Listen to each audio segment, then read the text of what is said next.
Future doctor. তো আজকে আরও একটা ভিডিও নিয়ে চলে এসেছি। আজকে যেটা নিয়ে আলোচনা করব সেটা হচ্ছে যে ওয়েস্ট বেঙ্গলে যে 14টা সেমি গভর্নমেন্ট কলেজ আছে, সেমি গভর্নমেন্ট বা প্রাইভেট কলেজ যেগুলো আছে, তাদের কাট অফ কেমন যেতে পারে। ঠিক আছে, আমি বেসিক্যালি এখানে কাট অফ র্যাঙ্ক নিয়ে আলোচনা করব। ঠিক আছে, তো চলো তাহলে ভিডিওটা শুরু করা যাক। দেখো, প্রথমে যে কলেজটা নিয়ে আলোচনা করব সেটা হচ্ছে কেপিসি, যেটা তোমার যাদবপুরে আছে। কেপিসি কলেজটা, ঠিক আছে, কলকাতার খুবই কাছে থাকার জন্য কলকাতা তোমার কাট অফটা একটু বেশি হয় এখানে।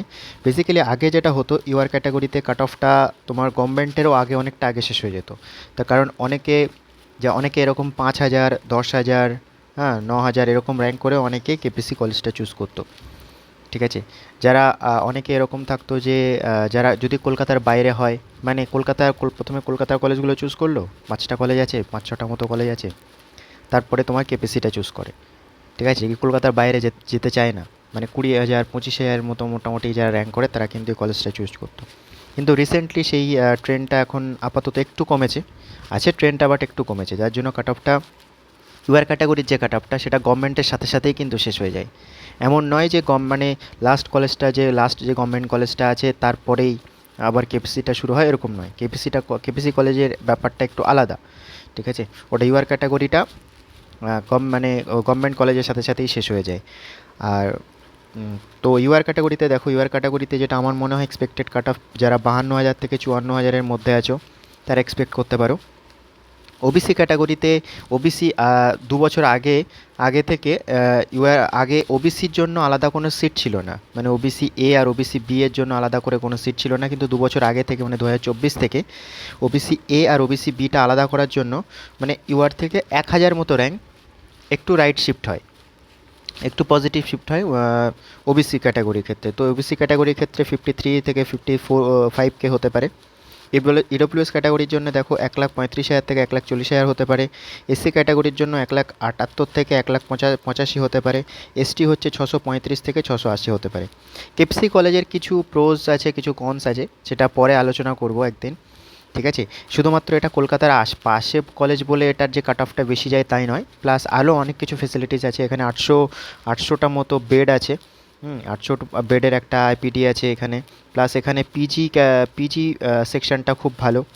ঠিক আছে, এখানে সব ডিপার্টমেন্টই আছে। ঠিক আছে, প্লাস এখানে ফ্যাকাল্টিও খুব ভালো। ঠিক আছে, আর যাতায়াত ব্যবস্থা কলকাতার সঙ্গে যেহেতু কলকাতার মধ্যেই আছে, তো যাতায়াত ব্যবস্থা সমস্ত দিক দিয়ে কলেজটা মোটামুটি ভালো কলেজ বলা যায়। হ্যাঁ, ওকে। তো নেক্সট কলেজ যেটা নিয়ে আলোচনা করবো সেটা হচ্ছে আই কেয়ার মেডিকেল ইনস্টিটিউট, যেটা আই কেয়ার তোমার হলদিয়াতে আছে, যেটা আই কেয়ার নামে চিনি, এটাকে এমসার বলে। তো এর এর ইউআর ক্যাটাগরি কাট অফটা হচ্ছে তোমার 60,000 টু 62,000। ওবিসি ক্যাটাগরির ক্ষেত্রে 62 টু 63K। ইডব্লিউএসের ক্ষেত্রে 1,38,000 থেকে 1,45,000। এসসির ক্ষেত্রে 1,95,000 থেকে 2,05,000। এসটির ক্ষেত্রে 6,80,000 থেকে 7,00,000 মতো। দেখো, ইমসারের ক্ষেত্রে কাট অফটা একদম মানে যেহেতু এর জন্য মানে কেপিসির পরে এই জন্য রেখেছি, তার কারণ হচ্ছে এর যে কোর্স ফি সেটা একটু অন্যান্য কলেজের থেকে একটু কম। ঠিক আছে, এটা 2,50,000 মতো কোর্স ফি। আর তোমার কেপিসি দেখতে গেলে ওটা হচ্ছে 2,00,000 টাকা কোর্স ফি পার সেমিস্টার। ওকে, টোটাল 9টা সেমিস্টার থাকে। ঠিক আছে, টোটাল 9টা সেমিস্টার। তো এমসারের ক্ষেত্রে 2.5K, 2.5 লাখ। ঠিক আছে, আরও কিছু আছে, যেমন জেএমএনের হচ্ছে তোমার 2.5 লাখ পার সেমিস্টার, টোটাল 9টা সেমিস্টার। এবার তুমি কিছু কাউন্ট করে নিতে পারো। প্লাস এর সঙ্গে প্রায় 50,000 মতো তোমার অ্যাডমিশন ফি, প্লাস 25K তোমার কশন মানি, এটা অ্যাড করতে হয়, at the time of admission pay করতে হয়। At the time of admission অনেক কলেজ তোমার থেকে 4-5টা সেমিস্টার নিতে পারে, অনেকে 10টা সেমিস্টার নিতে পারে, অনেকে ফুল 9টা সেমিস্টার নিতে পারে, অনেকে আবার 6টা-7টা সেমিস্টারও নিতে পারে। সেটা কলেজ টু কলেজ ভ্যারি করে। ঠিক আছে, সেটা নিয়ে পরে অন্য একটা ভিডিওতে আলোচনা করব। দেখো, থার্ড যে কলেজটা আমি রেখেছি সেটা হচ্ছে GS medical college and hospital, যেটা হাওড়াতে আছে, উলুবেড়িয়াতে। ঠিক আছে, কলকাতার পাশে থাকার জন্য এটাও অনেকে চুজ করে। দেখো, ইউআর ক্যাটাগরির জন্য 59K থেকে 62K হতে পারে। ওবিসির জন্য তোমার 62,000 থেকে 64,000। ইডব্লিউএসের জন্য তোমার 1,60,000 থেকে 1,65,000। এসসির জন্য 2,20,000 থেকে 2,40,000। এসটির জন্য 9.5 লাখ থেকে 10 লাখ, এটা যেতে পারে। Jagannath Gupta medical college and হসপিটালের ক্ষেত্রে দেখো যেটা বজবজে আছে, কলকাতার কাছে থাকার জন্য এটার কাট অফটাও একটু বেশিই যায়। ঠিক আছে, ইউআর ক্যাটাগরির জন্য দেখো 63 থেকে 65 হাজার, ওবিসি 64 থেকে 66 হাজার, ইডব্লিউএস 1,40,000 থেকে 1,50,000, এসসি ক্যাটাগরির ক্ষেত্রে 2,30,000 থেকে 2,50,000, এসটি ক্যাটাগরির ক্ষেত্রে 8,70,000 থেকে 8,90,000, এটার মধ্যে থাকার সম্ভাবনা অনেকটা বেশি। 5 নম্বর কলেজ যেটা যে যে কলেজটা সেটা হচ্ছে তোমার আইকিউ সিটি কলেজ। এই কলেজটাও কিন্তু খুবই ভালো কলেজ, এখানে পেশেন্ট ফ্লোটাও খুব বেশি।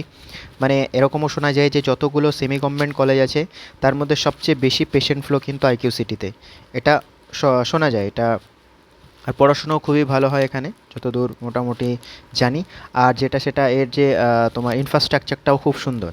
ঠিক আছে, ইনফ্রাস্ট্রাকচারটাও খুব সুন্দর, এটা বর্ধমানে আছে। আইকিউ সিটিতে একটা জিনিস যেটা সেটা হচ্ছে এর যে ফিসটা, ঠিক আছে, এই যে ফিসটা ওরা কিন্তু একেবারে নিয়ে নেয়। ঠিক আছে, ফুল সেমিস্টার মানে ফুল মানে 5.5 বছরের যে কোর্সটা, ঠিক আছে, 5.5 বছরের যে কোর্সটা ওরা একেবারে নিয়ে নেয়। ঠিক আছে, অ্যাট দ্য টাইম অফ অ্যাডমিশনে কিন্তু নিয়ে নেয়। সেই জন্য অনেকে এটাকে চুজ করে, অনেকে এটাকে চুজ করে না। কিন্তু যারা চুজ করে তারা কিন্তু পেশেন্ট ফ্লো, ইনফ্রাস্ট্রাকচার, পড়াশুনো এইসব দেখেই কিন্তু চুজ করে, যেটা কিন্তু খুবই ভালো আইকিউ সিটির ক্ষেত্রে আমি বলতে পারি। আচ্ছা, ইউআর ক্যাটাগরির ক্ষেত্রে কি কাট অফ যেতে পারে দেখো, 61K থেকে 63K, ওবিসির জন্য 65K থেকে 67K, ইডব্লিউএস 1,40,000 থেকে 1,60,000, এসসির ক্ষেত্রে 2,30,000 থেকে 2,50,000, এসটির ক্ষেত্রে 8,50,000 থেকে 8,80,000। এটা কিন্তু আইকিউ সিটির জন্য এক্সপেক্টেড কাট অফ হতে পারে। আচ্ছা, নেক্সট যেটা সেটা হচ্ছে Santiniketan medical college and hospital. Santiniketan medical college and হসপিটালের ক্ষেত্রে যেটা বোলপুর, এর কাট অফ এর কিন্তু তোমার কোর্স ফি যেটা সেটাও কিন্তু খুব কম, মানে খুব কম বলতে তুলনামূলক কম। এটা হচ্ছে 2.5 লাখ পার সেমিস্টার। ওকে, 2.5 লাখ পার সেমিস্টার এটাও। তো এই কলেজগুলো আছে, যেমন 2.5 লাখ পার সেমিস্টার আমি যেটা কি বললাম, একটা হচ্ছে তোমার শান্তিনিকেতন হলো, একটা হচ্ছে তোমার জেএমএন হলো, আর একটা হচ্ছে আই কেয়ার হলো। এই তিনটে কলেজের কিন্তু 2.5 লাখ পার সেমিস্টার। আমি আরেকটা ভিডিওতে তোমরা আলোচনা করব প্রত্যেকটা মেডিকেল কলেজের। ঠিক আছে, প্রত্যেকটা মেডিকেল কলেজের যে কোর্স ফি যেটা সেটা আমি আলোচনা করব অন্য একটা ভিডিওতে। আচ্ছা, নেক্সট কলেজ যেটা সেটা হচ্ছে তোমার জেএমএন মেডিকেল কলেজ অ্যান্ড হসপিটাল, যেটা তোমার নদিয়াতে আছে। ঠিক আছে, এই জেএমএন মেডিকেল কলেজের তোমার দেখো এটা কিন্তু গোলাবে না, যেটা কল্যাণীতে আছে গভর্নমেন্ট মেডিকেল কলেজ সেটা হচ্ছে জেএনএম। ওকে, জেএনএম কল্যাণী, জেএনএম কল্যাণী। আর এটা হচ্ছে জেএমএন, যেটা নদিয়াতে আছে, চাকদাতে যেটা আছে, নদিয়ার চাকদাতে। ওকে, তো এই কলেজটাও মোটামুটি বেশি দিনের কলেজ নয়। ঠিক আছে, কলেজটাও বেশি দিনের নয়, এটা 2023-এর কলেজ। ঠিক আছে, এখানে ইউআর ক্যাটাগরির জন্য যেটা হতে পারে 66K থেকে 70K। দেখো এই কাট অফটা একটু বেশি, নতুন কলেজ হওয়া সত্ত্বেও কাট অফটা একটু কম। তার কারণ হচ্ছে ওটাই যে এই যে কোর্স ফি যেটা সেটা একটু তুলনামূলক অন্যান্য কলেজের থেকে কম। 3 ধরনের কোর্স ফি আছে, 3 থেকে 4 ধরনের কোর্স ফি আছে, সেটা আমি পরের একটা ভিডিওতে আমি আলোচনা করব। কোন কলেজের কোনটা কী ক্যাটাগরি আছে, কোন কলেজে কত কী কোর্স ফি আছে সেটা পরে আলোচনা করব।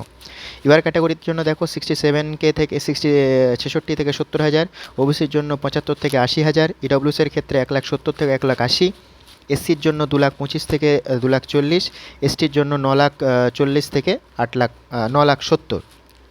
এর মধ্যে থাকতে পারে এক্সপেক্টেড কাট অফ। ঠিক আছে, তো আজকের ভিডিওতে দেখো এটা আমরা ফার্স্ট পার্ট আলোচনা করলাম, আমি একটা সেকেন্ড পার্ট নিয়ে আসবো।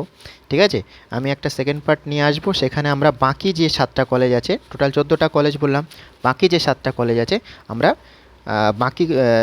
বাকি কলেজগুলো আমরা সেকেন্ড পার্টে আলোচনা করব। তো আজকে এই পর্যন্ত, দেখা হচ্ছে পরের ভিডিওতে।